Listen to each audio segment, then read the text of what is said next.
perhaps you could consider taking time to travel and explore with friends.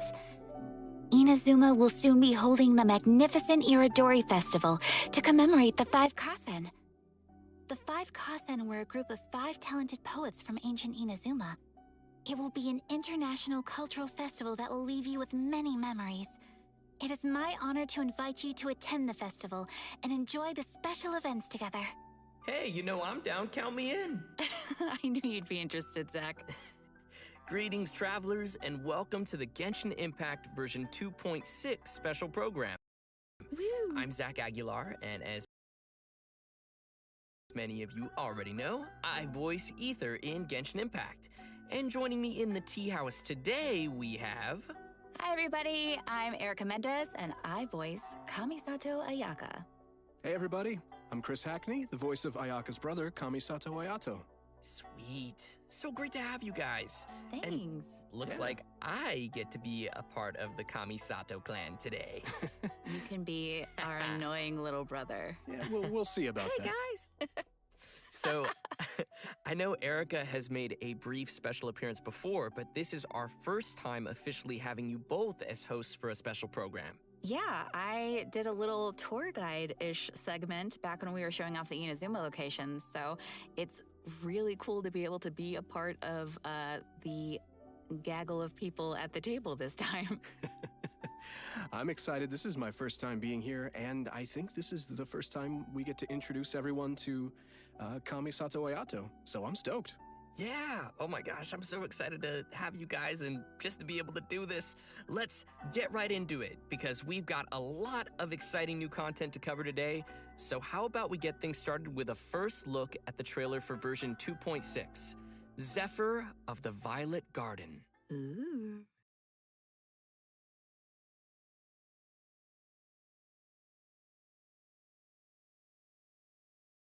Wow, it's so beautiful here! So many things I've never seen before. Aren't you two even a little curious about what interesting things you might see at the festival? A signed first edition is going to become quite the collectible. I've got to get my hands on a copy. I've been here since last night so I could buy a figurine. Arataki numero uno Ito challenge you to an all-out, no-holds-barred, anything-goes duel. Ah! It fails to fulfill the most crucial elements. Inspiration. In that case, we'll need to order more dishes. Greetings. Ayaka has mentioned you on numerous occasions. Delighted to make your acquaintance.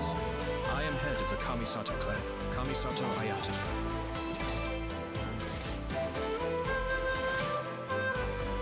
Cascade! Mind the deluge. Everything's in place and they've taken the bait. Now to start reeling them in.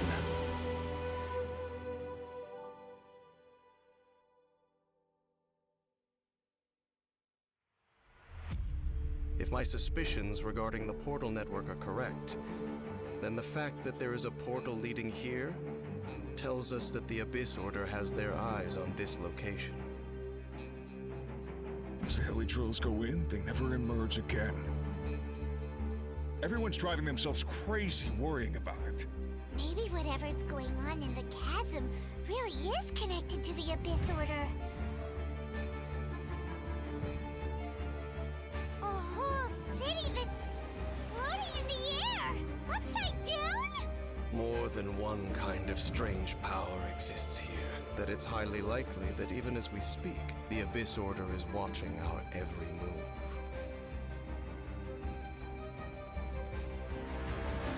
Huh? What's this? Conversation's over. Brace yourselves. Meddling fool, encumbereth no more. Find a way to stop that thing!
so intense. That was pretty epic. That festival was beautiful, and then straight into the chasm, and I know. Yeah. Things got dark real fast in that trailer. It's like everybody was having a lot of fun, and then it's serious time with yeah, that music. and an introduction by Camisato Ayato. just saying. Yes. Of course, of course. Our new character. And as always, speaking of Ayato, let's dive in by taking a look at our new playable character, Camisato Ayato.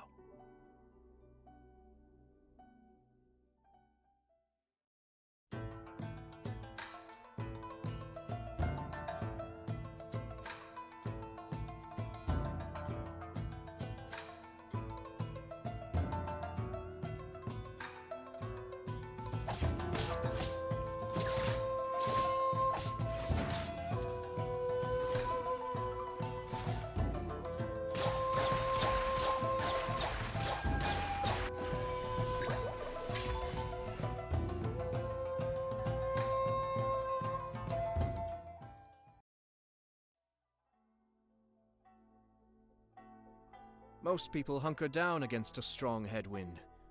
Only a few know how to utilize it to their advantage.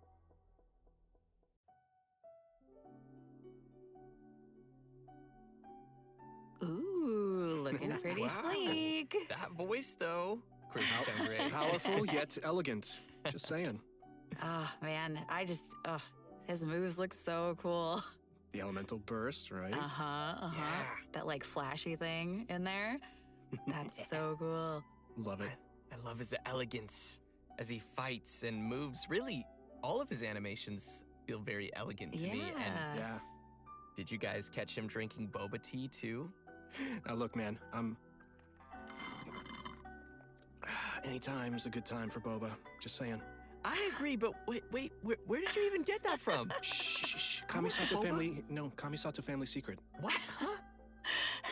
If you're really wondering, in-game Ayato buys his milk tea from a little food stall in Inazuma City. I gotta find that place. But it's quirks like that Ayato has that makes people wonder if he's kind of spoiled even though he's served as the head of the Camisato clan for some time now. For example, he always gives any defective-looking food he makes to Toma and... Hey, the Kamisato clan has an image to keep up, Oh, okay? you're right. Well, I think we can all feel sorry for Toma now. Poor Toma. Oh. And speaking of which, the first impression many of us ever had of Ayato was actually from Ito's character teaser. He was that mysterious voice at the end of the video. Oh. Actually, it turns out that Ito has a pretty good opinion of Ayato. I mean, Ito even calls him bro. That's interesting because I'm curious how those two could possibly get along. Ito is he's real and a simple and down-to-earth kind of Oni. But all it takes is a few words from Ayato, and Ito's super inspired and ready to take on any challenge. Ayato does have that effect on people. For those who don't know, he came to the position as the head of the Camisato clan at a very young age and was able to bring the clan back to its feet while facing some huge difficulties at the time. And while we're on the subject of Ayato, Chris, why don't you give us a closer look at some of his skills? Sure, leave it to me. Kamisato Ayato wields a sword and is a master of the Kamisato art Tachijutsu, just like his sister. However, what sets him apart is his hydrovision. In combat, Ayato can unleash large AoE damage in a short amount of time and is capable of increasing the effects of his team's normal attacks. After using his elemental skill, Kamisato Art Kyoka, Ayato shifts positions to enter the Takimeguri Kanka state and leaves a watery illusion at his original location. The watery illusion can explode, dealing AoE hydro damage. In the Takimeguri Kanka state, Ayato's normal attacks become Shunsuiken, which are like quick watery blades capable of dealing AoE hydro damage. After a Shunsuiken attack hits an opponent, it will grant Ayato the Namisen effect, increasing the damage dealt by Shunsuiken based on Ayato's current max HP. The Takimeguri Kanka state will be cleared when Ayato leaves the field or when he uses his elemental skill again. So, sounds like we better be careful if we don't want to accidentally cancel a state. Exactly. Next, he has a passive talent, Kamisato Art Mine wo Matoishi Kiyotaki, which means lucid rapid spiraling the summit, in case you were wondering. With this talent, When Ayato uses his elemental skill and when the water illusion explodes, he will gain a set amount of Namisen stacks. Ayato's elemental burst, Camisato Art Suiyu, will unveil a garden of purity in which bloom water blades will rain down and attack opponents within its AoE. Ooh, sounds pretty. Gorgeous. This will increase the normal attack damage of characters within that AoE. After unlocking another passive talent, Kamisato Art Michiyuku Hagetsu, if Ayato is not on the field and his energy is low, he will regenerate a set amount of energy at regular intervals. In daily life, Ayato's more indulgent side tends to come out from time to time. With his passive talent, Kamisato Art Daily Cooking, when Ayato cooks a dish perfectly, he has a set chance to receive an additional suspicious dish of the same type. Which I'm pretty sure he just turns and sends straight to Toma. Oh. Yup. Oh, wait! Guys, I get it now. That's why Toma could eat all the strange stuff during the Hot Pot game before. He's had a lot of practice eating weird things. Oh, no wonder. That makes so much sense now. In all seriousness, though, I think that the passive talent it's really simple, but it's pretty interesting.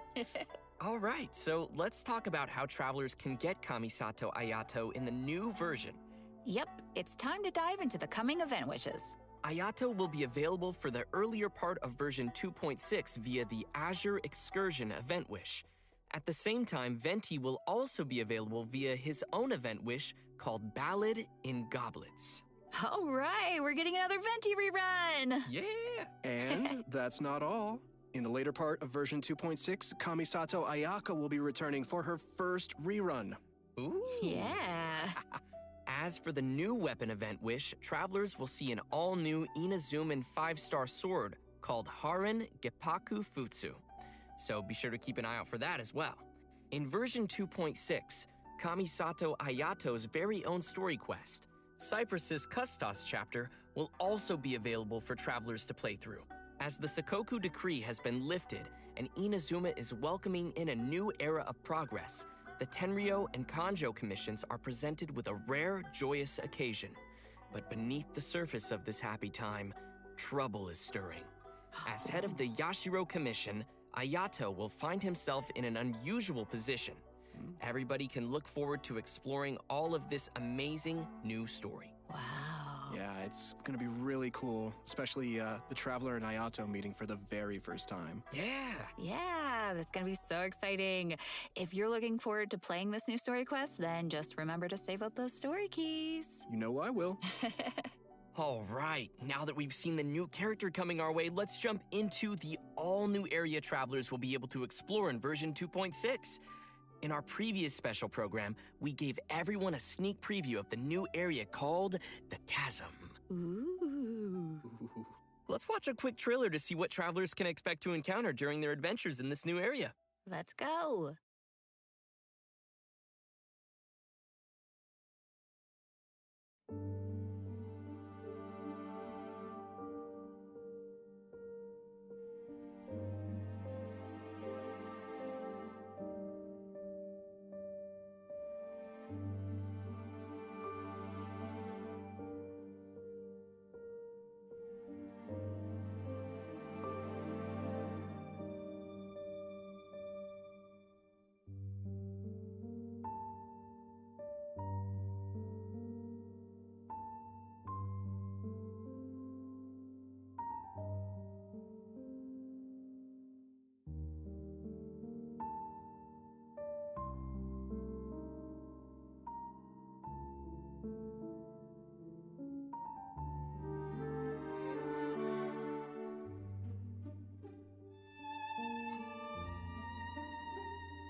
I don't know about you guys, but I can't wait to glide down the chasm. It looks so fun. That's the Just first chill. thing I thought of, yeah. I love it. Oh my It's scary, but just think of all the air you'll get. I mean, it'll be amazing to explore, for sure. I just don't want to run into that monster, though. It was kind of scary. So cool. As we saw in the trailer, the outside of the chasm is really beautiful, but there are also deep underground levels that exist far below the surface. That's where all the scary stuff happens. Yeah. While exploring the deep underground levels, travelers will need to use a gadget called a Lumenstone Adjuvant to aid them in exploration.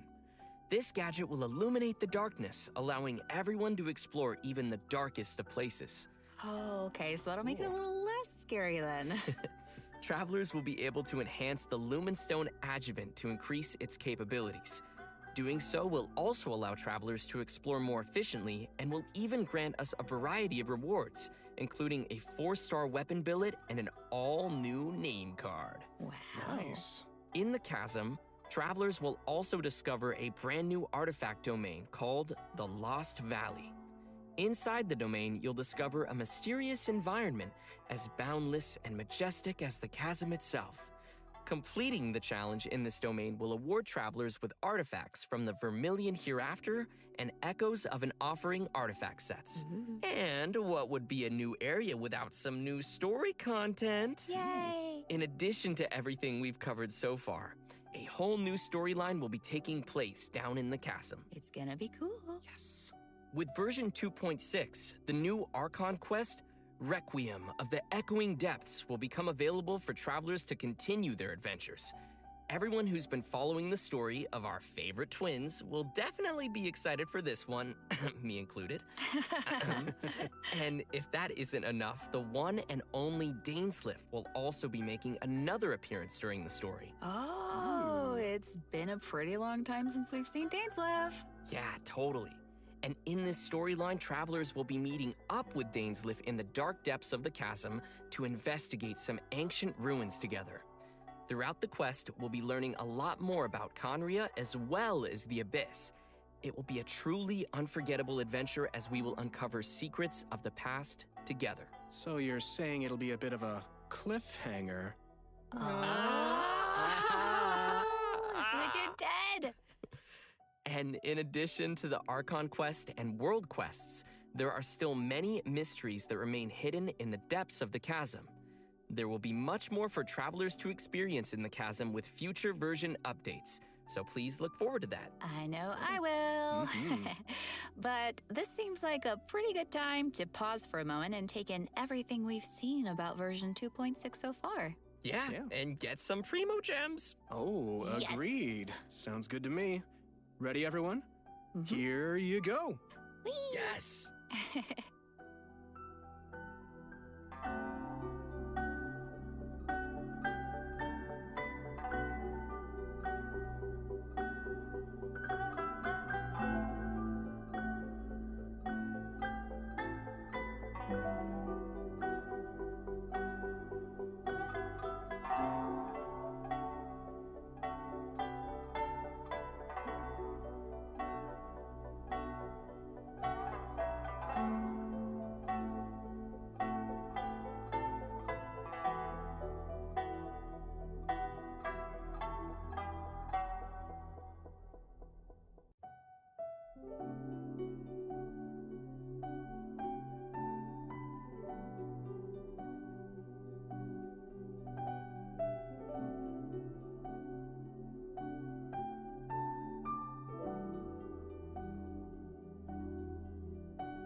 Welcome back, everyone!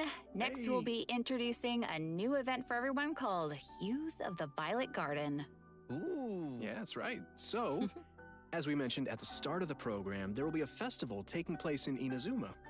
The theme of this event goes hand in hand with the festival being organized by the Yashiro Commission and Yaimiko. With the festival focusing on culture and creativity, travelers will not only have the opportunity to meet guests hailing from other nations, but also finally see some familiar faces again. Oh, okay. I'm pretty interested to see what Yoimiya and Klee are up to. That seems like a pretty interesting combo. Yeah, me too. I'm just excited to go around and see everybody. Yeah. How's Ito doing? No. What is he ever doing? Well, throughout the event, we will be experiencing some interesting stories alongside those characters at the festival. And there may even be some unexpected characters making an appearance. Nice. So, travelers will have to wait and see who shows up this time. As we progress through the storyline, we'll have the opportunity to enjoy a variety of Iridori Festival games. There are a total of 4 different kinds of event gameplay, so let's take a closer look. First, we have the Moon and Stars Inscribe. Travelers will meet a bard from Mondstadt in search of inspiration among Inazuma's unique landscapes. During the event, travelers can gain a poetic theme and take pictures based on the hints to submit to the commissioner. The more pictures we supply, the easier it will be for them to compose more lines of poetry. Travelers can then choose the lines they prefer and help complete the composition. All right, sounds easy enough. I'm sure our travelers can handle this one. Oh, for sure. Experienced travelers who are familiar with the map and terrain will definitely be able to quickly find the best spots for photos. Our next event gameplay will be a familiar one for our audience. It's Theater Mechanicus. I'm sure many of you have already played this game, and this time around there will be some new twist to the game. Komakata is promoting the latest version of Theater Mechanicus, and in such a large international cultural event, there's been some innovations made to attract the attention of the organizers and visitors. Sweet. In the all-new Theater Mechanicus Stage of Brilliance, each stage will have its own special stage features. Travelers will need to work these features into their strategy to swiftly clear each challenge. What's also different this time around is that travelers will need to equip wondrous sticks before entering each stage. This will be a real test for our ability to make combinations. The game mode has also been streamlined to reduce the amount of time required to play. Upon entering a stage, travelers will find some mechanici that have already been placed.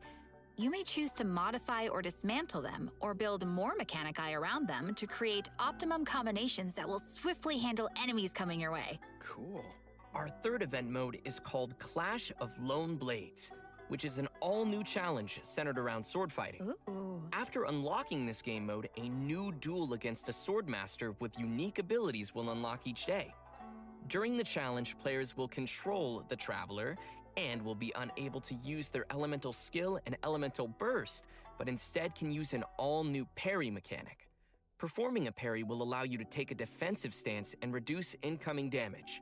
Travelers may focus and master the timing to perform a perfect parry, which will give you the upper hand in the challenge. Cool. Sounds pretty challenging.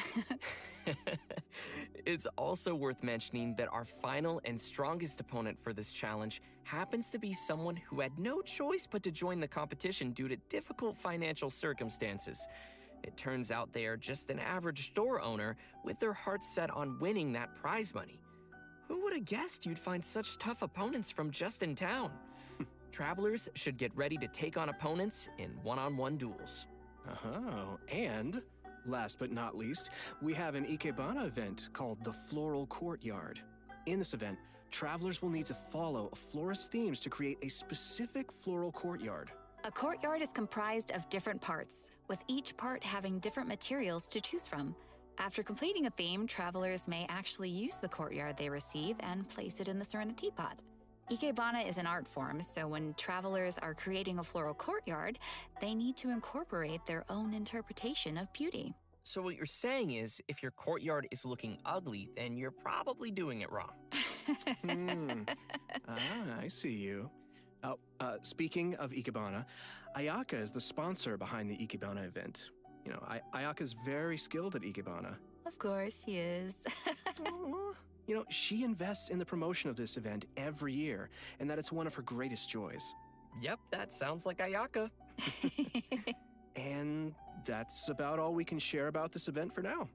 After participating in all 4 of these special event game modes and reaching certain criteria, travelers will be able to invite Shincho to join their team for free. So, don't forget to try out all the events. Yeah, maybe you'll find a new favorite.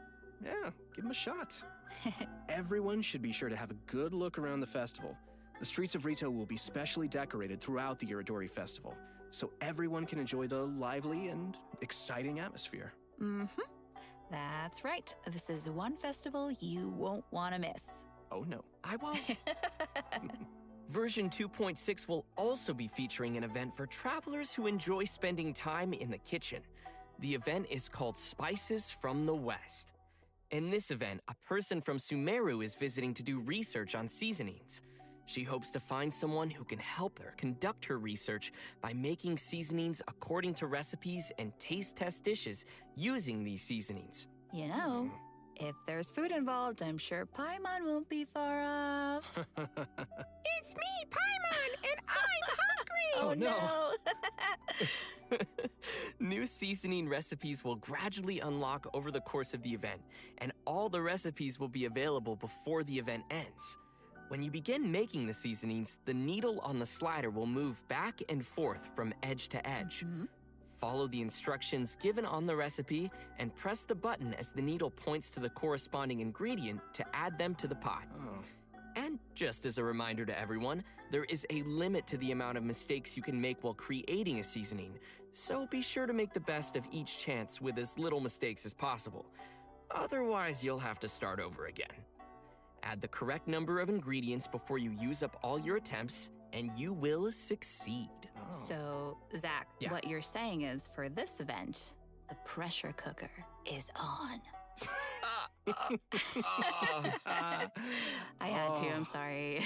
Oh, gosh. That was good, but it also hurt at the same time. That was, that was quite fire, as they say. Please help me. But Okay. seriously, gosh, this looks like we'll need little hand-eye coordination for this one. Oh, yeah. Totally. The heat is on. Oh, no. What did I start? Okay, guys. So, by adding seasonings, you created 2 delicious dishes. You can obtain fragrant dishes. Travelers may invite characters to taste test the fragrant dishes in their Serenity Pod to increase their companionship XP. Just keep in mind that the character's personal preferences also vary. Oh, okay. That's right. It'll be the perfect opportunity to test how well travelers really know their characters. Yeah. Do a little studying. Totally. In version 2.6, we will be receiving a new challenge event called Vibro Crystal Research. We find a researcher from Fontaine on the outskirts of the chasm studying the harmonic motion transmitted between gems known as vibro crystals. If we connect transmitter and receiver crystals and attempt to produce various effects, then we can defeat the enemies and obtain great rewards. In case that's a little confusing, why don't you explain what the transmitter and receiver crystals are first and what kind of effects the reactions can make? Oh, right. Sure thing. So, after the player configures their own vibro crystal setup, they will obtain different combat buffs. Okay. Transmitter crystals govern the triggers for the buff effects, and receiver crystals will trigger the buffs once the conditions are met. Oh. This all sounds very scientific. Did you pull that out of your sleeve He again? still has boba? I always have boba. Why aren't you sharing? Because this is my boba. You can still share. We'll see. Oh, please, with your sister. Okay, Please. let's get back to it. Okay. So, each challenge is split into 2 battles, which will require travelers to compose 2 teams for the challenge, as well as different vibro crystal setups. Of course, the game will also provide some trial characters to help everyone complete the challenge. Defeating enemies will award points, and travelers will be given an insignia based on their score. It's gonna be awesome, so be sure to give it a shot. Yeah, sounds great. Interesting. In the new version, travelers will be receiving a commission from an Inazuman artist. She'll ask us to use the camera to take pictures of scenery in different nations as inspiration for her illustrations. Seems like the traveler has literally gained the trust of people everywhere. That just means they're gonna be busy for a very, very long time. Oh, hey, right. In the photo notes, we'll be able to see comments from the artist and understand her requirements to complete the photo. Oh, capturing landscapes for inspiration. Sounds pretty elegant. And you would know about being elegant. Yeah, duh. This event will definitely be on the more relaxing side of things. What could be better than exploring and earning Primo Gems? Oh, yeah. And travelers will definitely find a ton of great photo spots to remember in the process. And finally, in addition to all the events we've already mentioned, Leyline Overflow will be returning once again for version 2.6. Nice. Travelers can watch for future announcements for more details. You definitely don't want to miss the chance to get some more Mora and character EXP materials. Oh, yeah. Yes. All right. I think that just about does it for all the events we have coming our way in version 2.6. Next, let's talk about some system updates and optimizations to the game. First, we have an optimization to the game's mobile version. After the update, travelers will be able to tap and hold on the icons of the characters in their party to quickly bring up the party setup menu. Nice. So it'll be way easier for the mobile players to open up their party setup and do some changes. Yeah, totally. Yeah, also, there will be multiple improvements coming to the tutorials archive system, making it easier for travelers to reference. Oh, cool. First, the tutorial icon will always stick next to the minimap on the upper left for new players, making it easier to access the tutorials archive. Plus, players will be able to quickly locate the tutorials they viewed recently, and the system will even remember where in the tutorial you last left off. Finally, in the Living Beings archive, the tutorial button will be adjusted to a more obvious location. That all sounds pretty handy. Yeah. Good stuff. And last but certainly not least, during version 2.6, Genshin Impact will be releasing the second OST album for the Inazuma region, Islands of the Lost and Forgotten. Yes! The album will be comprised of a total of 3 discs featuring music from Seirai Island, Watatsumi Island, Surumi Island, and Enkanomiya, as well as some epic combat music. Oh, I can't wait. I hope everyone will enjoy listening to that gorgeous music. I know I will.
Well, guys, I hate to say it, but I'm out of boba.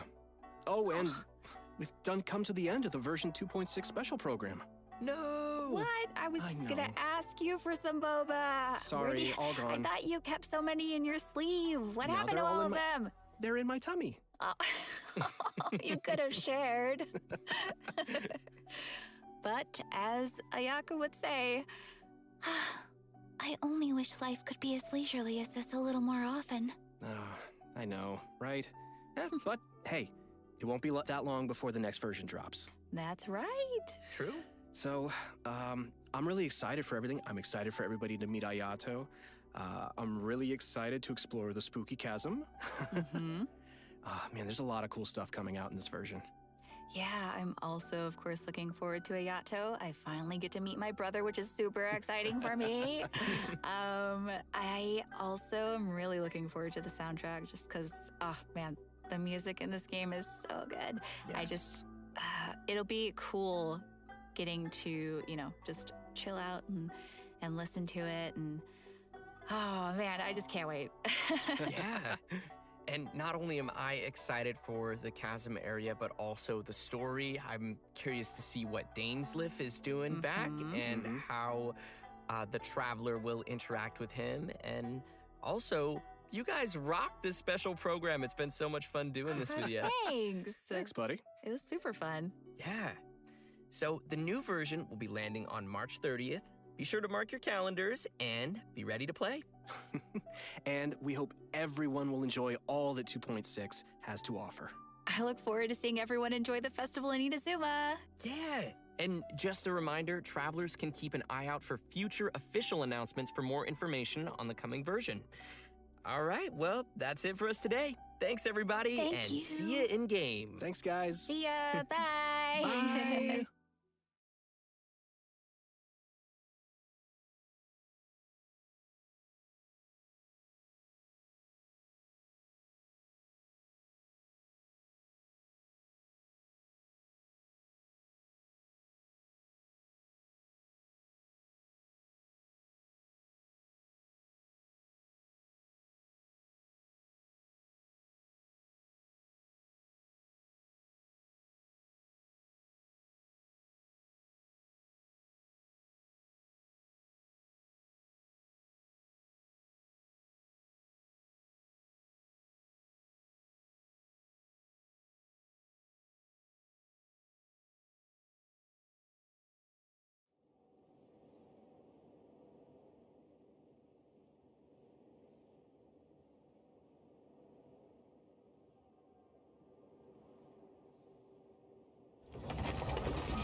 遊びに行こうか。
全身ポカポカで気持ちええわ。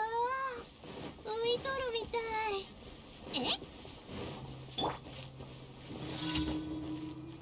え？いざ。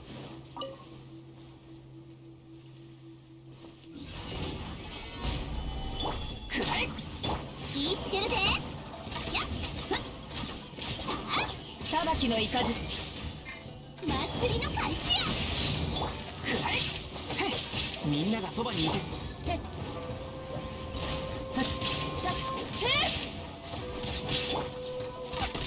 花火見いひん？行くで。やっ。で。やっ。せい。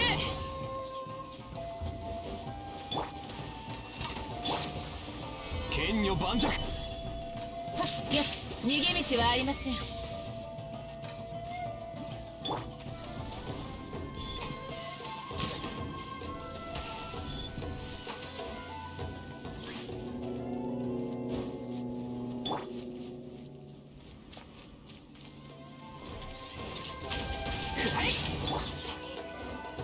難攻不落。くらえ。みんなは俺が回す。稲光、すなわち永遠なり。よし。見切りました。気ぃつけるで。せっ、いく。やっ。いや。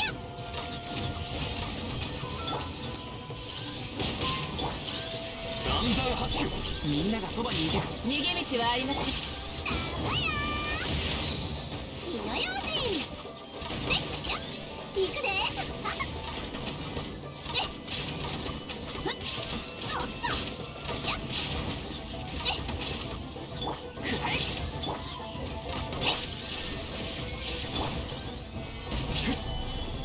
せっや。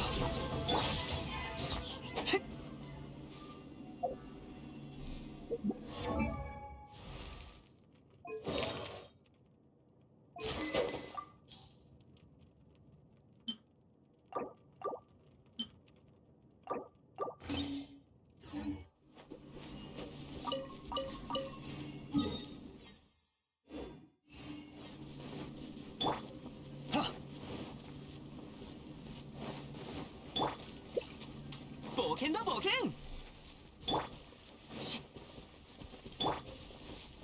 裁きの雷。天道ここにあり。くらい全力攻撃。逃げ道はあります。よしくらい。俺がこんな幸運に恵まれるなんて。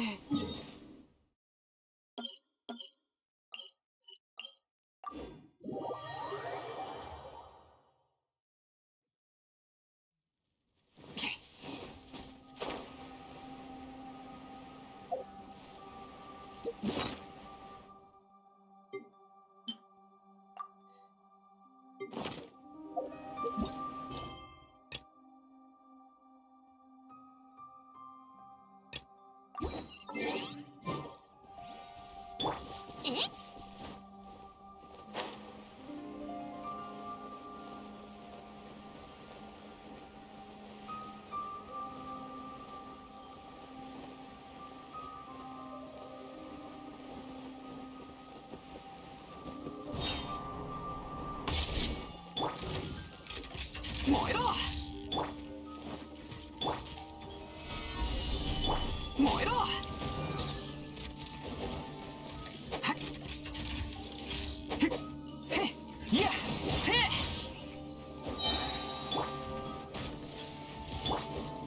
岩山八九見切りました。裁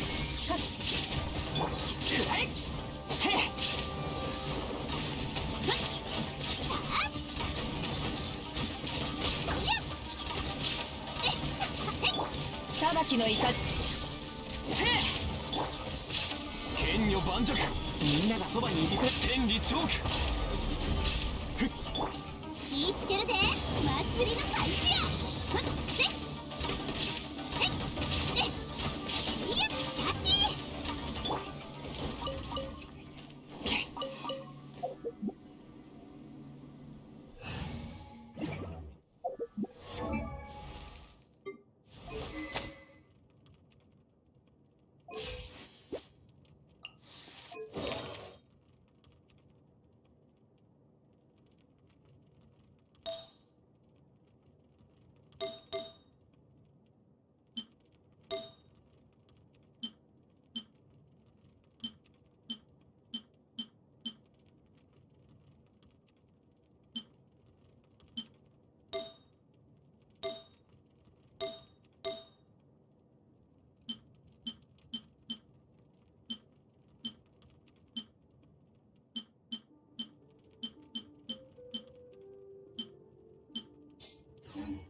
いってててて。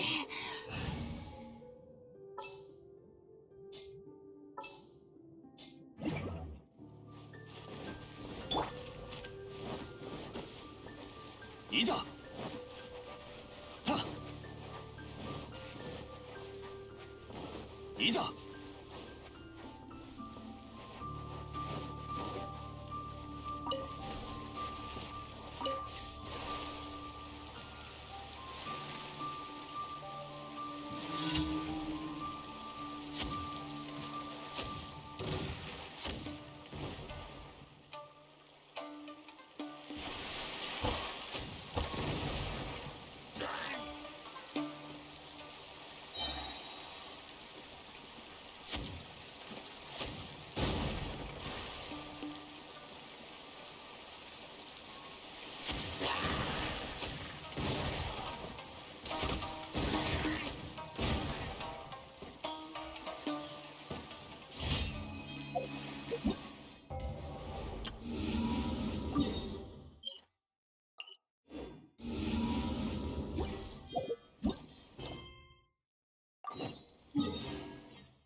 星とし無事今日の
逃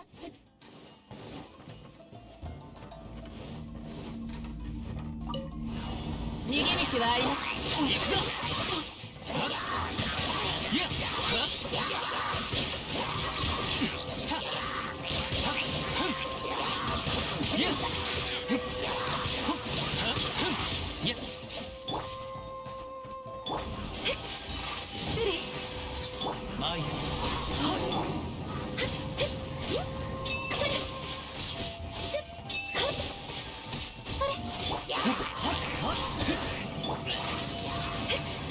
やった律令チョック呪言パ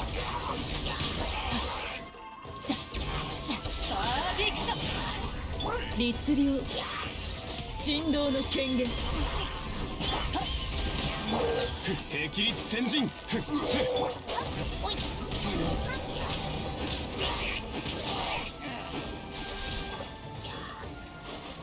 天道ここにあるこの剣はわかるかい？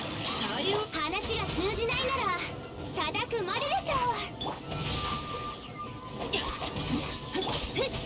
かけやっはっふっはっ器用のおとりだはっとそりゃ見切りました。はっ兵器神速はっふんやっやっふ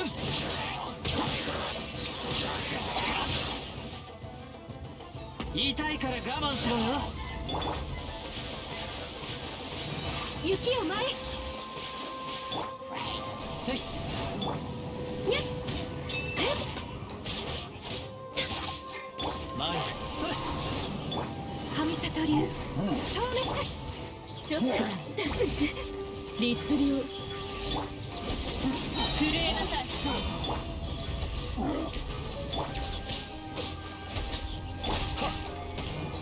やっ好きや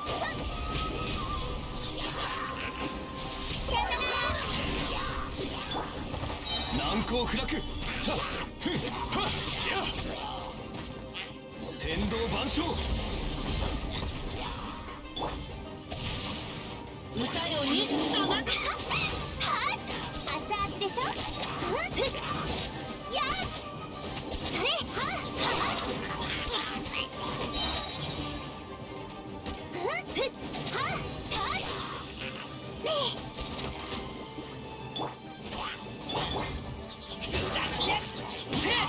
みんなは俺が守る。鬼の狂気乱舞こいつかよっガンドーリュ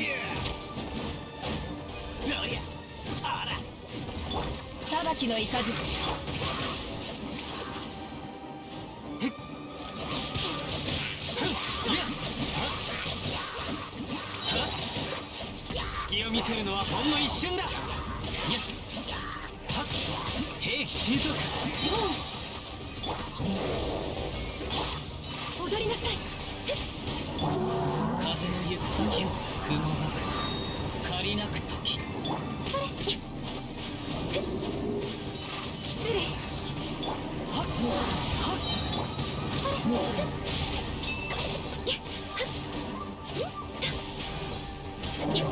雪を前はっ取った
み切りました。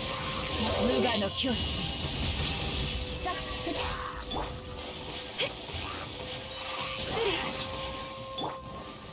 風の赴くままに。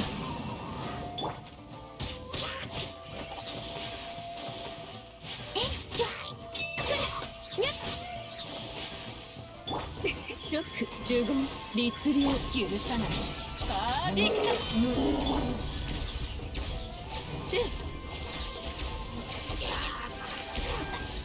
有限なる来店。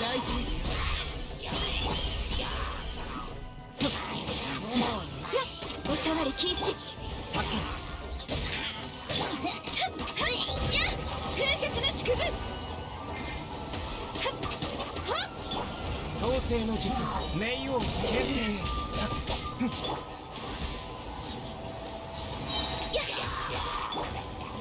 形は精神と共にあれ。サイウルコ師匠の技を食らいなさい。それやっはっやっはっやっ料理の時間だよ。ふっそれ雨描きがたし。全力攻撃だ。やがれ。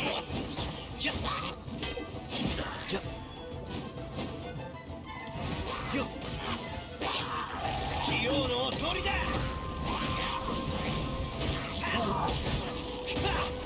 そりゃ逃げ道はありません。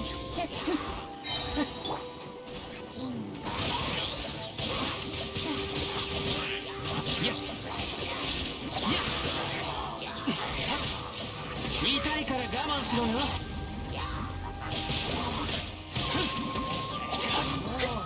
踊りなさい。桜吹雪。風の行く先を。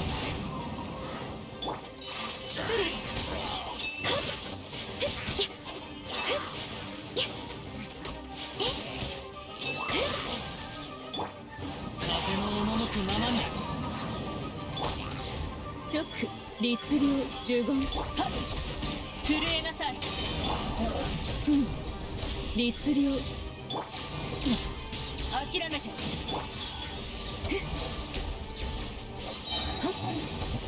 振動の権限。召喚化粧元王帝君のために。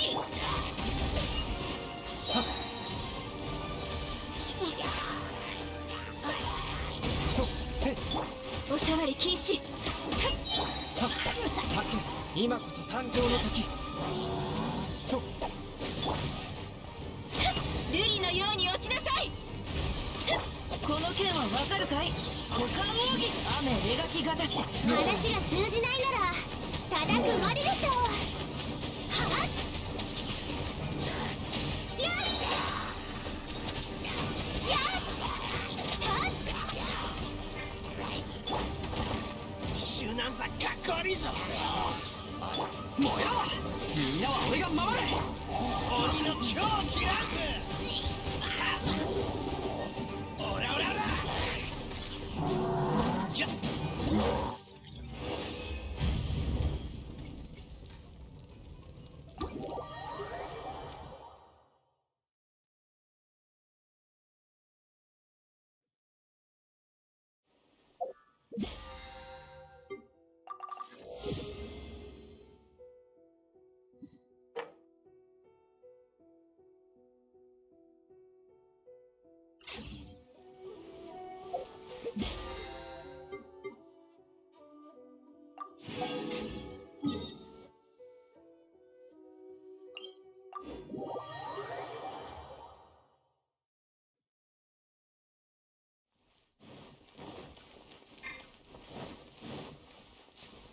いざ。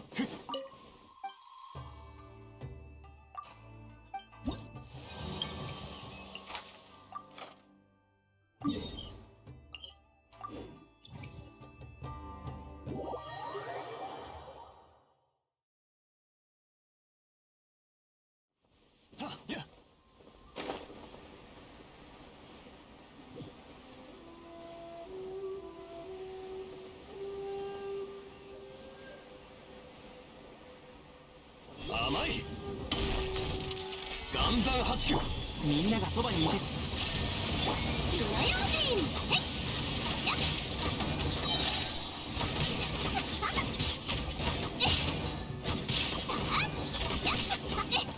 天道、ここにあり。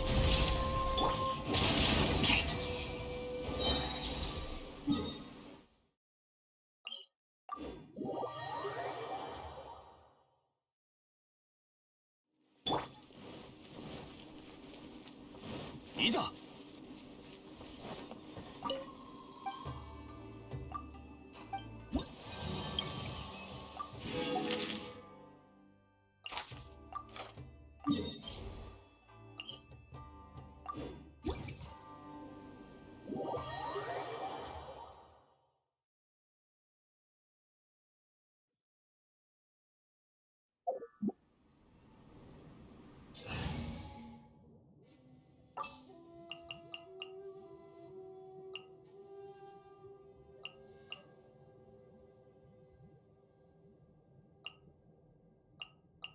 見る目ある。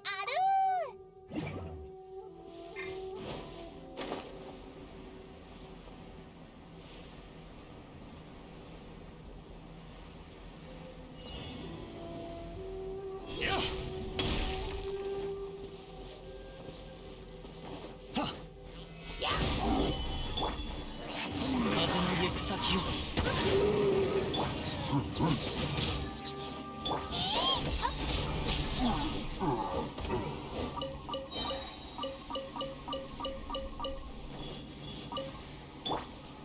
いざ。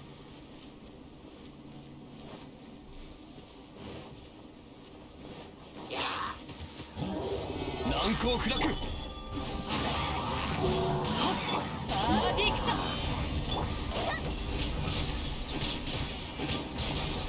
おい。両弦の蝶。風を知れ。許さない。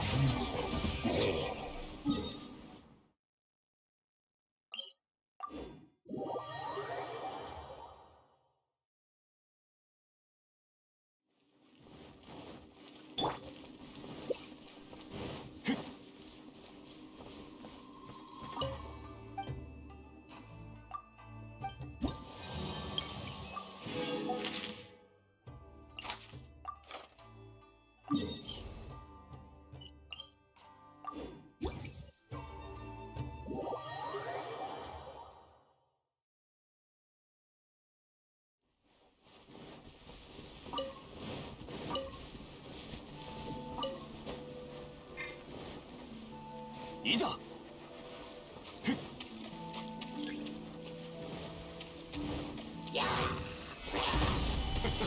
面白い。眠るのよ。その道が散らまく惜しみ。許さない。岩山八九。震えなさい。さよなら。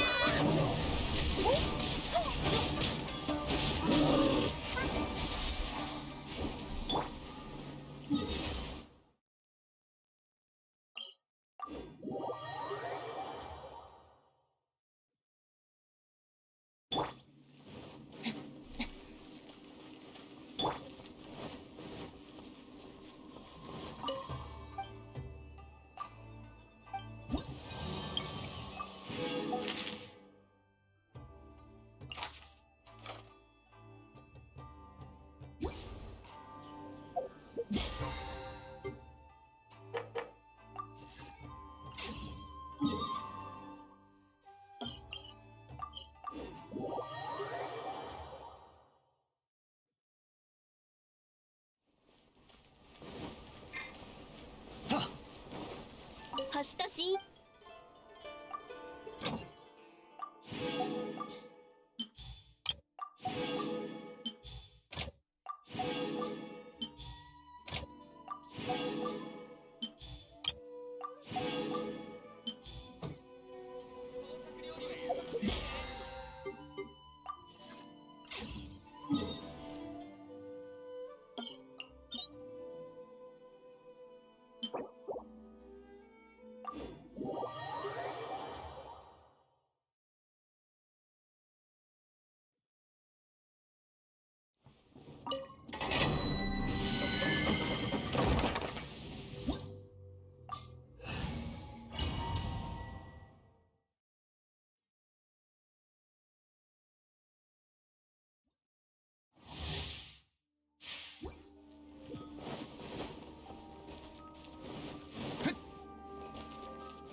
女盤石。さあ、はっ。行こう。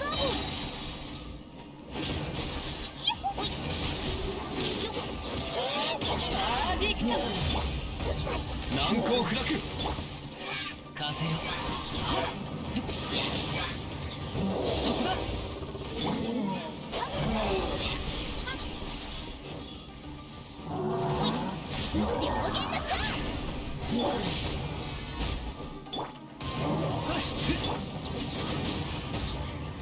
震えなさい。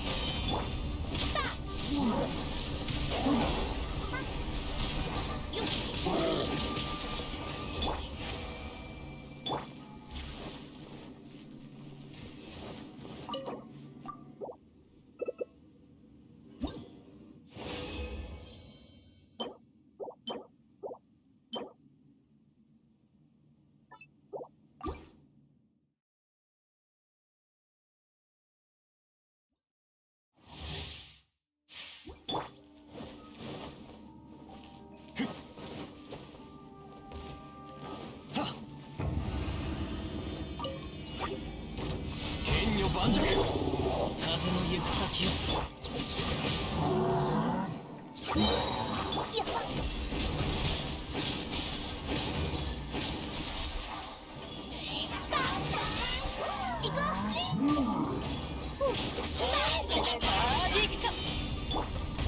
難攻不落。風を知れ。不問。借りなく時。さよなら。おい。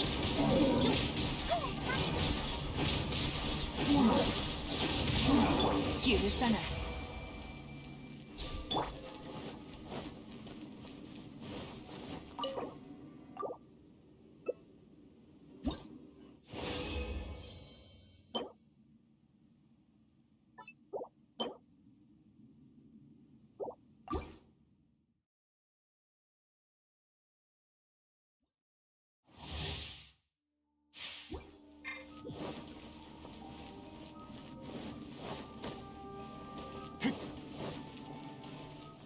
いざ岩山八九。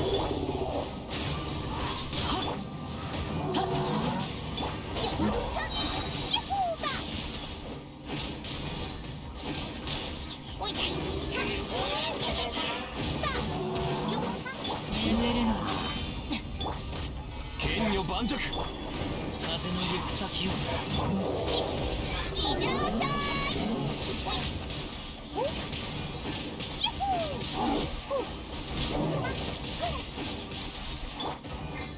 風を知れ。許さない。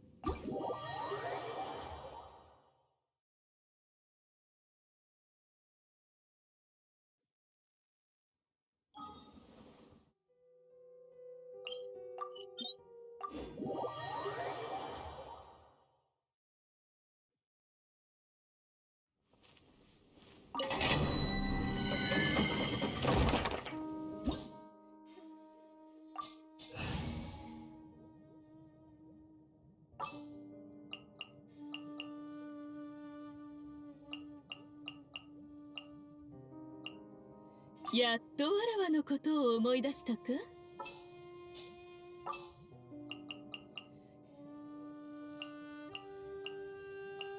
しっかり見ててくれよな。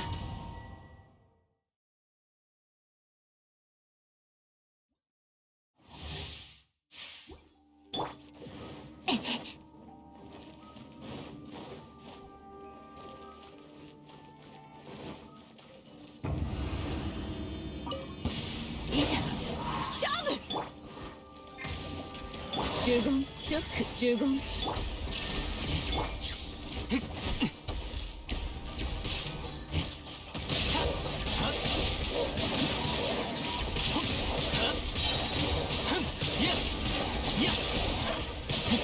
隙を見せるのはほんの一瞬だ。直呪言直有限なる雷霆見切りました。律令呪言直いざ風よ私裁きの雷呪言稲光すなわち永遠なりヒュッ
いざ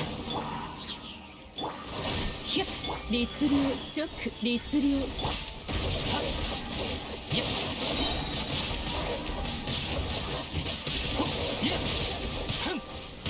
痛いから我慢しろよ。直律令直来光へと美しきかな見切りました。呪言直いざ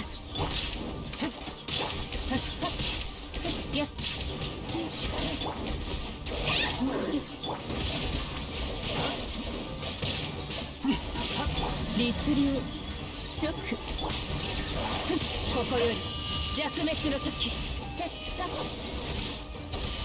悪嫌い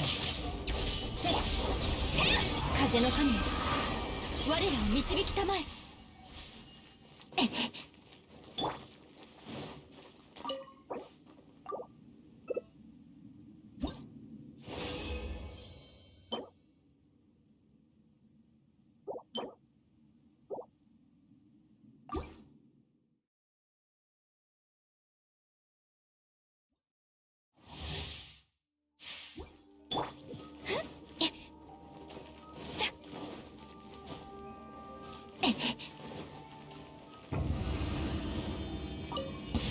いざ勝負裁きの雷律令呪言へいや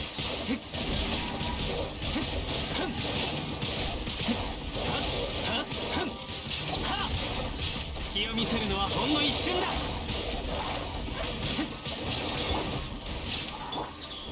律令呪言有限なる雷霆直呪言律令逃げ道はありません。よっ直稲光すなわち永遠なり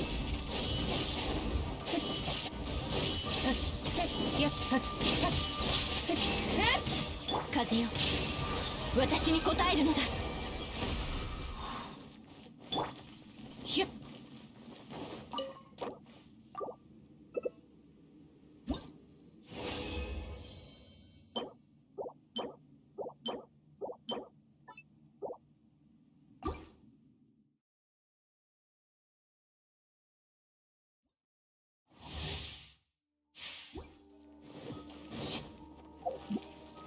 ひゅっ。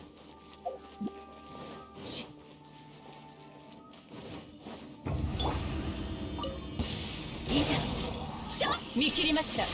呪言チョック。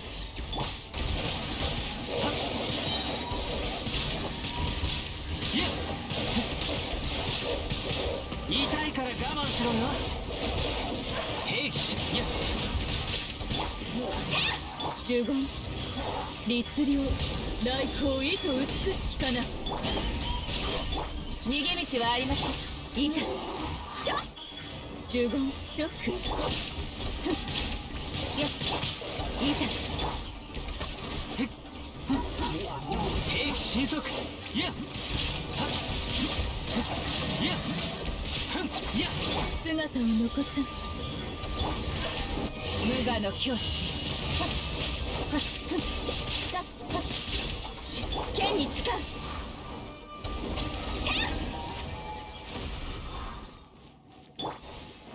兵器神速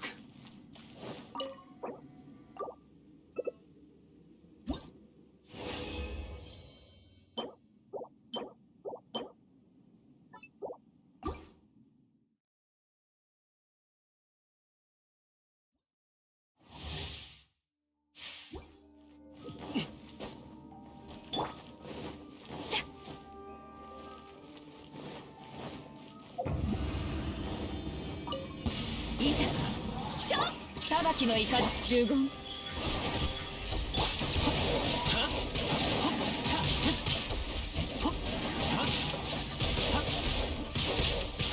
隙を見せるのはほんの一瞬だ。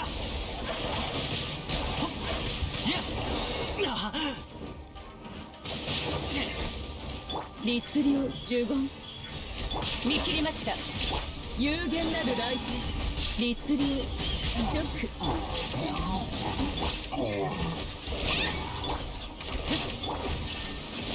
呪言チョック。ここより弱滅の時。邪魔風の神よ我ら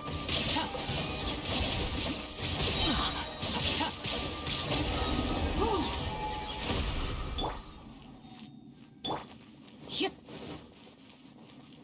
はっひゅっ。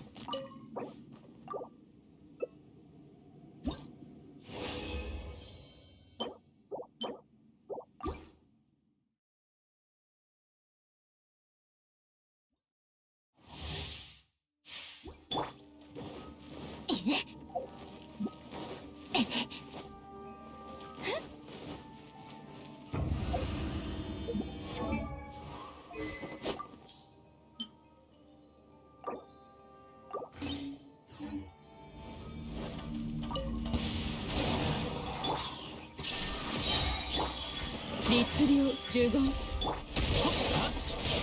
兵器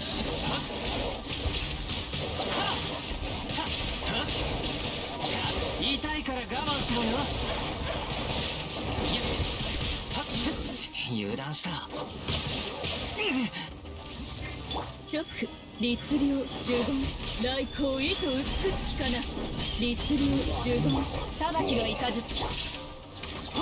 いざ勝負。このままではいかんの。呪言風よ私見切りました。や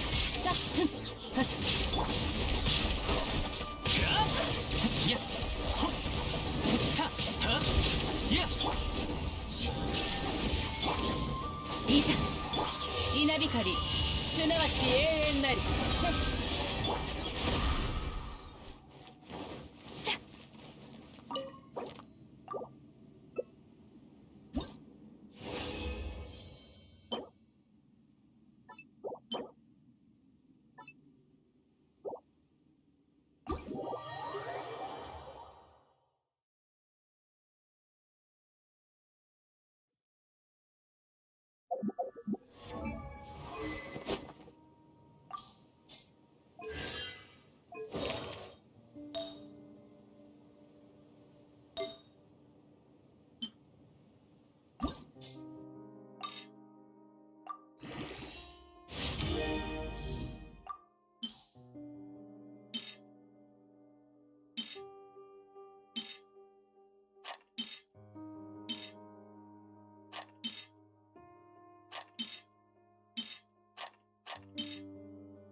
行こう。次の目的地。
逃げ道は律令、直律令。